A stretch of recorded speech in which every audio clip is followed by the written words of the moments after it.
Of यहां से रहेगा, कैसे होगा? अभी आवाज आ रही है?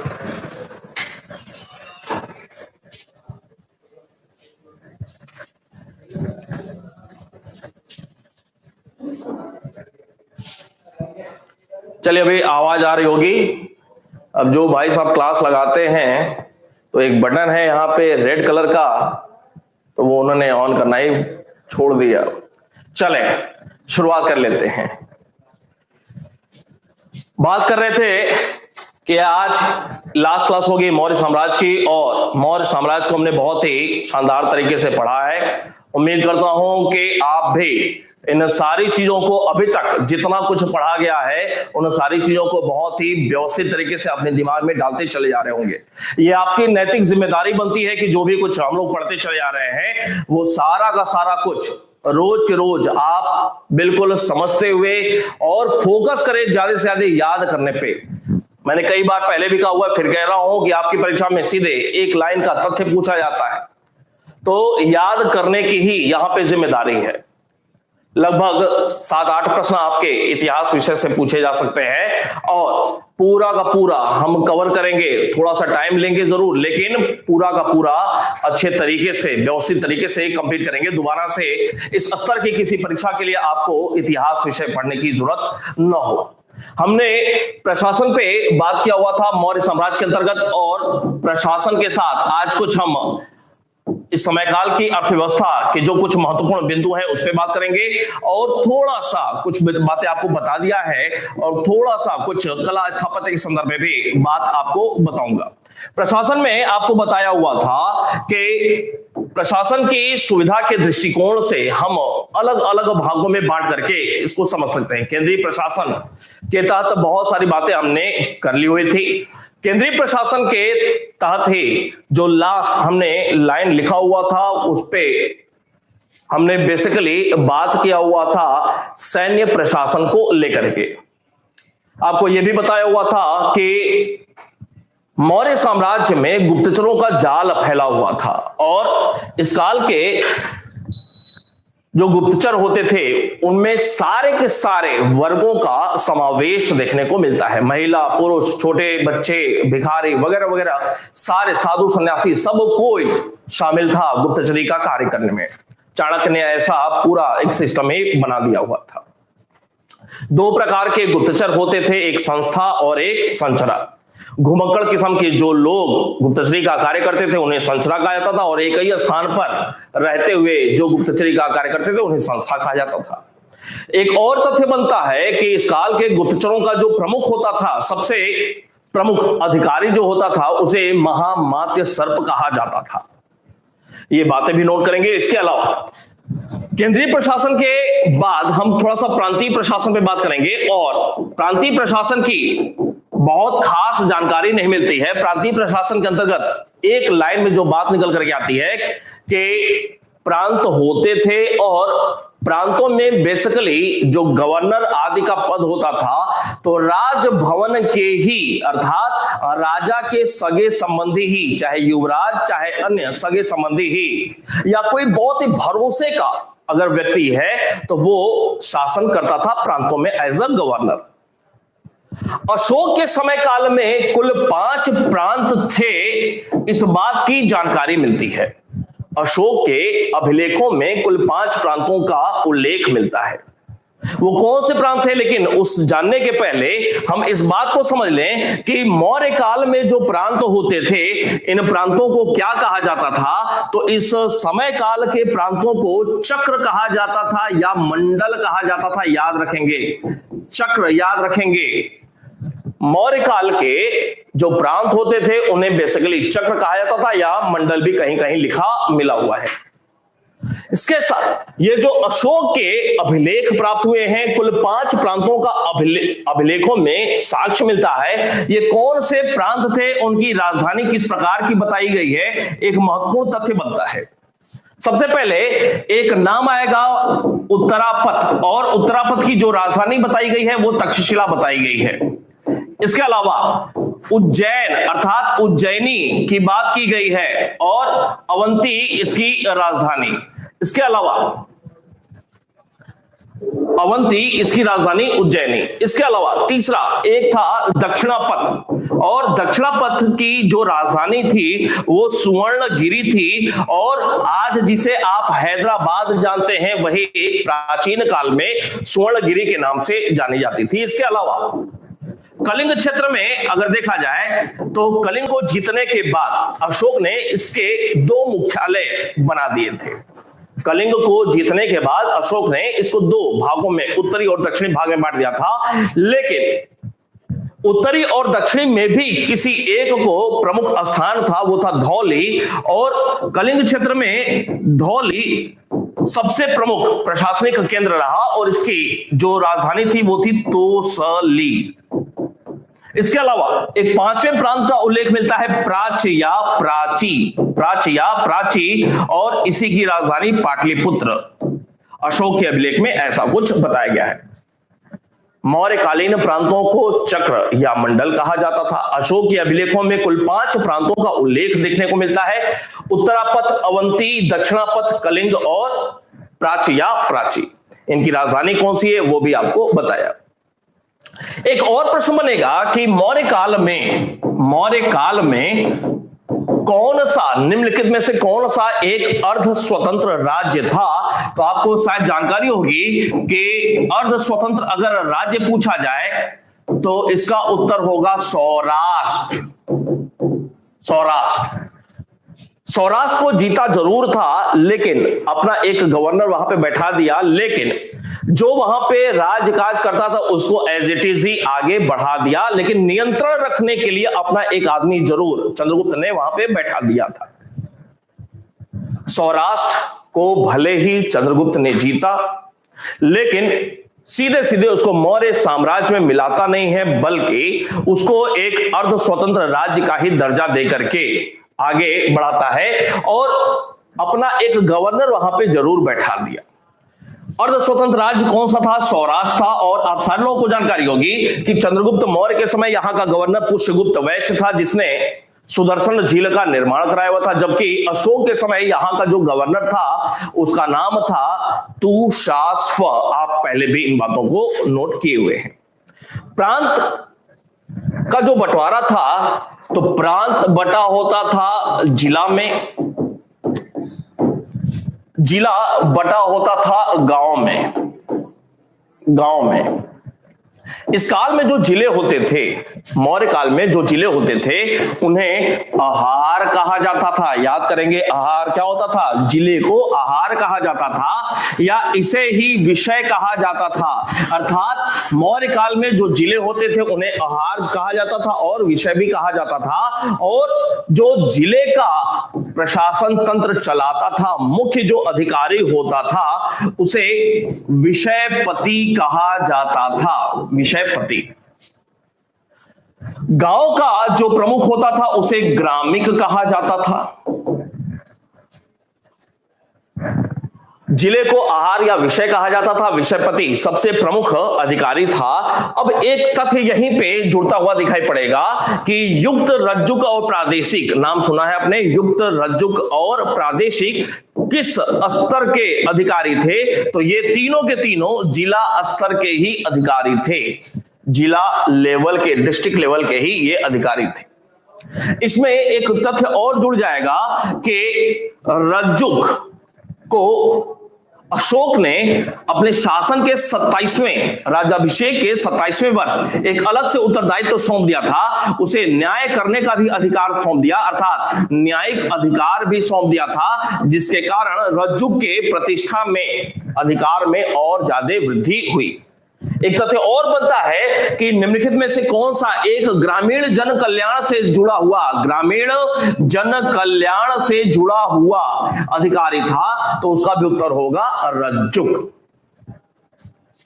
जिले स्तर के जो भी गांव होते थे उनमें जन कल्याण, गांव के जो भी लोग होते थे उनसे जुड़े हुए जो भी जन कल्याण या लोक कल्याण संबंधी कार्य थे, उसका दायित्व रज्जुक के ही ऊपर था।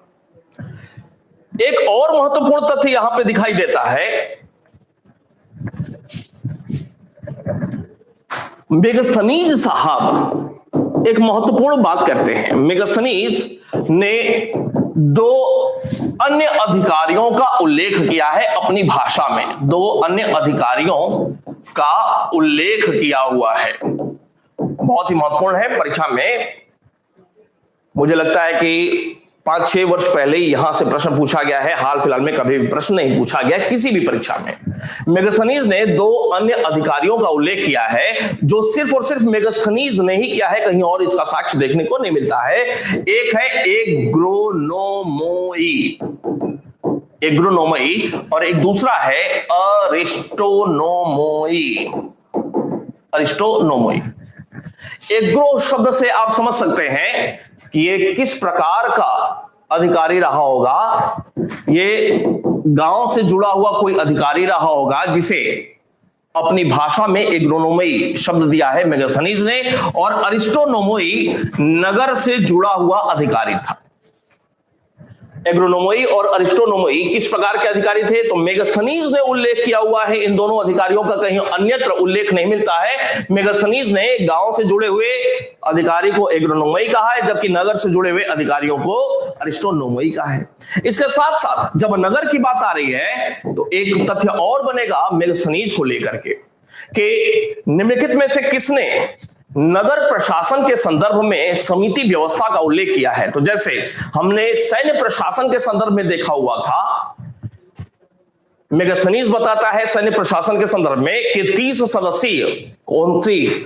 सदस्यीय 6 समितियां, प्रत्येक में 5 सदस्य, तो कुल हो गए 6 गुणे 5 बराबर 30 सदस्यीय समिति सैन्य व्यवस्था का संचालन करती थी। तो वैसे ही मेगास्थनीज ने नगर प्रशासन के संदर्भ में भी यही बात कही हुई है कि 30 सदस्यीय समिति, यहां भी 30 सदस्यीय समिति, कुल 6 समितियां, प्रत्येक में 5 सदस्य, 30 सदस्यीय समिति नगर प्रशासन का भी संचालन करती थी। तो नगर प्रशासन के लिए समिति व्यवस्था का उल्लेख भी सैन्य प्रशासन के संदर्भ में जैसे मेगास्थनीज ने किया है समिति व्यवस्था का उल्लेख, वैसे ही नगर प्रशासन के लिए भी मेगास्थनीज ने समिति व्यवस्था का उल्लेख किया हुआ है। तो ये सारी बातें हुई प्रशासन से संबंधित। अब यहीं पे कुछ अन्य बातें भी जुड़ जाएंगी। अर्थव्यवस्था को लेकर के अगर बात करें, अर्थव्यवस्था, तो भारत में पहली बार एक केंद्रीकृत शासन व्यवस्था की शुरुआत मौर्यों के द्वारा ही, चंद्रगुप्त मौर्य के साथ ही शुरू होती है। मौर्यों ने लगभग संपूर्ण भारत में सड़कों का जाल, अब लगभग पूरे भारत पे अधिकार, और पूरे भारत से अब राजकोष में टैक्स आना है। तो मौर्यों ने पूरे भारत में सड़कों का जाल फैला दिया। अब एक प्रश्न बनेगा कि इस काल का सबसे महत्वपूर्ण राजमार्ग कौन था, तो उसका नाम है उत्तरापथ। उत्तरापथ इस समय काल का सबसे महत्वपूर्ण राजमार्ग के नाम से जाना जाता था। अब एक प्रश्न बनेगा, और इस समय काल में, मौर्य काल में सबसे घनिष्ठ व्यापारिक संबंध किसके साथ था, तो आप सारे लोगों को जानकारी होनी चाहिए कि पश्चिम एशियाई जो यूनानी देश थे, यूनानी राज्य थे, उन्हीं के साथ भारत का सबसे घनिष्ठ संबंध देखने को मिलता है। तो मौर्यों का सबसे घनिष्ठ व्यापारिक सांस्कृतिक संबंध यूनानियों के साथ देखने को मिलता है। अब एक प्रश्न और बनेगा कि मौर्य काल की राजभाषा के क्या थी, तो मौर्य काल की राजभाषा प्राकृत भाषा थी, एक तथ्य। और मौर्य काल में सबसे प्रमुख औद्योगिक कार्य क्या था, सबसे प्रमुख उद्योग कौन सा था। तो कभी भी यह प्रश्न पूछे तो भारत का प्राचीन काल से ही सबसे प्रमुख उद्योग कपड़ा उद्योग देखने को मिलता है। अब जब कपड़े की बात आ रही है तो तुरंत लगे हाथ यहां पे रेशम की भी बात आ जाएगी, क्योंकि चीन के साथ भारत का रेशम का व्यापार होता था और रेशम के संदर्भ में अलग अलग शब्दों का प्रयोग हुआ है। जैसे भारत में सबसे पहले रेशम के लिए पाणिनि अष्टाध्यायी वाले पाणिनि ने भारत में सबसे पहले रेशम के लिए कौशेय शब्द का प्रयोग किया हुआ है। कौशेय के अलावा पत्रोर्ण शब्द का प्रयोग अर्थशास्त्र में रेशम के लिए देखने को मिलता है। चीन में रेशम का प्रोडक्शन होता था, तो रेशम को चीन पट्ट भी कहा गया है। अलग अलग नाम देखने को मिलते हैं रेशम के लिए। इस समय काल में अगर भारत का सबसे ज्यादा घनिष्ठ संबंध यूनानी देशों के साथ था या थोड़ा बहुत चीन के साथ था, तो एक प्रश्न और बनेगा कि मौर्य काल में सबसे महत्वपूर्ण बंदरगाह कौन से थे। तो यहां पे एक बंदरगाह हो गया, यहां पे एक बंदरगाह हो गया, ये हो गया भड़ौच। कहां पे? भड़ौच हो गया गुजरात में, जबकि यहां पे हो गया बंगाल क्षेत्र में ताम्रलिप्ति। अर्थात दो सबसे महत्वपूर्ण बंदरगाह मौर्य काल के भड़ौच और ताम्रलिप्ति देखने को मिलते हैं। एक और महत्वपूर्ण तथ्य कि मौर्य काल की अर्थव्यवस्था की बात हो रही है, तो एक अन्य महत्वपूर्ण तथ्य यहां पे निकल करके आता है कि भाई वार्ता क्या थी। वार्ता, तो मौर्य काल की अर्थव्यवस्था कृषि, पशुपालन प्लस व्यापार पर डिपेंड थी। मौर्य काल की अर्थव्यवस्था कृषि पर निर्भर थी, पशुपालन पर निर्भर थी, व्यापार कार्य पर निर्भर थी। और इन तीनों को सम्मिलित रूप से एक साथ मिला करके किस शब्द से डिनोट किया गया है? तो इन तीनों को सम्मिलित रूप से वार्ता कहा गया है। तो वार्ता का संबंध किससे हो गया? मौर्यकालीन अर्थव्यवस्था से हो गया, जो कि कृषि, पशुपालन और व्यापार पर निर्भर थी। इन तीनों को सम्मिलित रूप से वार्ता कहा गया है। कौटिल्य ने दो अलग शब्दों का प्रयोग किया है, एक अदेव मात्रिक भूमि, अदेव मात्रिक भूमि, और एक जनपद निवेश शब्द का प्रयोग किया है आर्थिक क्षेत्र में। कौटिल्य ने अदेव मात्रिक भूमि क्या है? अदेव मात्रिक भूमि एक ऐसी भूमि जहां पर बिना वर्षा के भी अच्छी कृषि होती हो। अर्थात बिना वर्षा के अच्छी कृषि होती हो। तो भाई कृषि होने के लिए पानी का होना तो जरूरी है।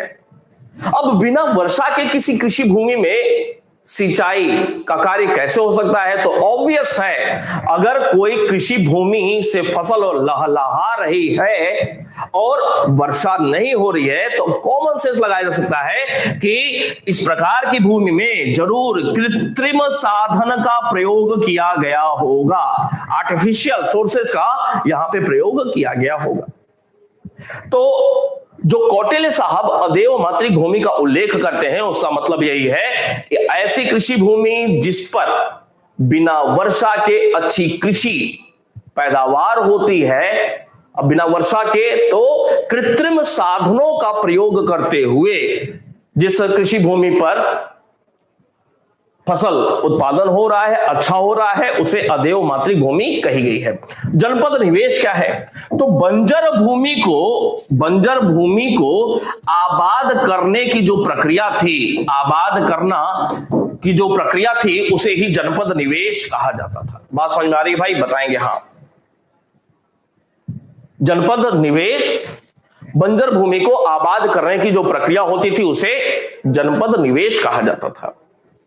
इस काल में जो राजकीय कृषि भूमि होती थी, राजकीय कृषि भूमि जो होती थी, उसे क्या कहा जाता था? उसे सीता कहा जाता था। राजकीय कृषि भूमि को सीता कहा जाता था। अगली महत्वपूर्ण बात, इस समय मौर्य काल में राज्य की ओर से सिंचाई का प्रबंध किया जाता था। आपको पता है, सिंचाई का प्रबंध राज्य की ओर से किया जाता था। सुदर्शन झील का निर्माण, नहर का निर्माण, ये सब कुछ आप देख रहे हैं। राज्य की ओर से सिंचाई का प्रबंध किया जाता था, जिसे क्या कहा जाता था? जिसे सेतु बंध कहा जाता था। बहुत ही महत्वपूर्ण तथ्य, राज्य की ओर से सिंचाई का जो प्रबंध किया जाता था, उसे सेतु बंध कहा जाता था। और जो किसान राज्य की ओर से उपलब्ध कराई गई सिंचाई सुविधा का प्रयोग करते थे, बदले में टैक्स तो देना होगा। अर्थात राज्य की ओर से अगर नहर किसी क्षेत्र में बनवाई गई है सिंचाई कार्य के लिए, अब उस नहर का प्रयोग जो जो किसान कर रहे हैं, उनको टैक्स देना होगा। और वो सिंचाई के बदले जो टैक्स वसूला जाता था, उसे क्या कहा जाता था? तो सेतुबंध के आधार पे जो टैक्स लिया जाता था, उसे उदय भाग कहा जाता था। उदय भाग। बात समझ में आ रही है आसानी से? उम्मीद करता हूं बात बिल्कुल अच्छे से समझ में आ रही होगी। तो ये कुछ महत्वपूर्ण बातें रही अर्थव्यवस्था से संबंधित। थोड़ा सा 2-4 लाइन में आप समझ लेंगे इस काल के कला स्थापत्य के संदर्भ में। पहला ही प्रश्न, कई बार परीक्षा में प्रश्न पूछा हुआ है, कला स्थापत्य के क्षेत्र में पहली बार भारतीय इतिहास में पाषाण का प्रयोग किस समय काल में देखने को मिलता है? तो पाषाण मतलब पत्थर का प्रयोग सर्वप्रथम मौर्य काल में ही देखने को मिलता है। मौर्य काल में सबसे पहले पाषाण का प्रयोग कला स्थापत्य के क्षेत्र में देखने को मिलता है, जिसका या मौर्य कला का सबसे अच्छा उदाहरण कौन सा है? अशोक के अभिलेख हैं। अशोक के अभिलेख भी आप देख सकते हैं, यह भी कला के अंतर्गत ही आएगा। पत्थरों पर खुदवाया गया है।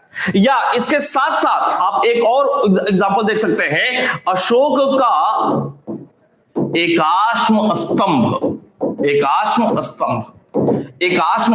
का मतलब 1 प्लस अश्म। अश्म का मतलब होता है पत्थर।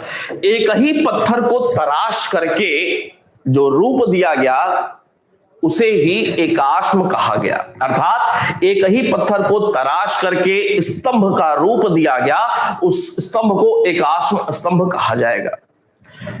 तो मौर्य काल के कला के सबसे खास या खूबसूरत विशेषता अशोक के समय काल में ही एकाश्म स्तंभ के रूप में देखने को मिलते हैं। ये जो स्तंभ थे उसके संदर्भ में अलग अलग जो तथ्य निकल करके आते हैं वो भी आपको बताया। इसके अलावा कला के क्षेत्र में लगभग 84,000 स्तूपों का निर्माण कराया था अशोक ने। इस बात की जानकारी भी चीनी यात्री देते हैं। चीनी यात्री फाहियान इस बात को बताता है वेनसांग भी कि लगभग 84,000 बौद्ध स्तूप अशोक ने बनवाए हुए थे, जिनमें सांची, बोधगया, भरहुत आदि आदि बहुत सारे ऐसे स्तूप हैं। लेकिन समय के साथ बहुत सारे स्तूप समाप्त हो गए, ढह गए, नष्ट हो गए। एक और महत्वपूर्ण बात कि अशोक ने गया के बराबर पहाड़ी में कुछ गुफाओं का निर्माण कराया हुआ था आजीवक संप्रदाय के लोगों को दान में देने के लिए। वो कौन कौन से नाम से? तो जैसे हमने नागार्जुनी पहाड़ी में देखा हुआ था दशरथ के समय काल में, वैसे ही बराबर की पहाड़ी में अशोक ने कुछ गुफाओं का निर्माण कराया था आजीवक संप्रदाय के लोगों को दान में देने के लिए। वो कौन सी गुफाएं हैं बराबर पहाड़ी में? तो एक का नाम है सुदामा गुफा, सुदामा। एक कर्ण चौपार, इसके साथ साथ विश्व झोपड़ी, ये इस नाम से कुछ गुफाओं का निर्माण कराया गया अशोक के द्वारा। कहां पे? बराबर की पहाड़ी में, जो कि गया में स्थित है। यही सारी बातें हैं। और अशोक के एकाश्म स्तंभ में भी सबसे महत्वपूर्ण है अशोक का सारनाथ का स्तंभ, और सारनाथ के स्तंभ को ही भारत सरकार ने अपना राज चिन्ह बनाया हुआ है। इन बातों को नोट कर लेना, बात फिनिश हो जाएगी। जी आंचल जी, फटाक से नोट कर लेते हैं।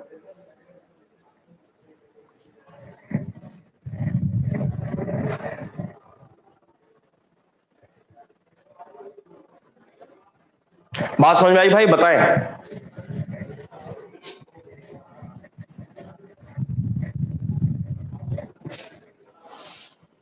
हाँ सरोजीत जी, आपको याद है मैं बड़े संकोच में हूं।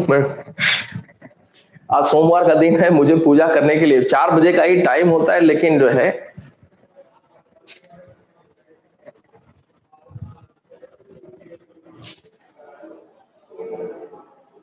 उम्मीद करता हूं बात अच्छे समझ आई होगी।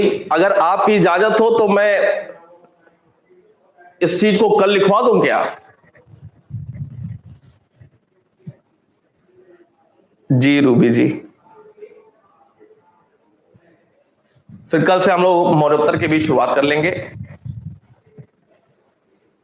तो नीलम जी, हमारी श्रीमती जी ना, वो 4 सवा 4 बजे से ही शुरुआत हुई है, तो अब उसी समय करना होता है बस।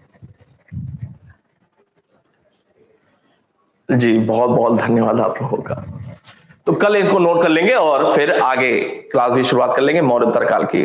बस मेरे साथ एक बात का ध्यान रखिएगा, सब्र रखिएगा, क्योंकि हम लोग चीज बहुत अच्छी करेंगे और इसके साथ कुछ प्रश्नों का पीडीएफ लगा करके प्रश्नोत्तर भी कर लेंगे, उस चीज आपको मिलती जाएगी। मैं टाइम लेता हूं लेकिन काम बड़ा ही ठोस करता हूं, ठीक है?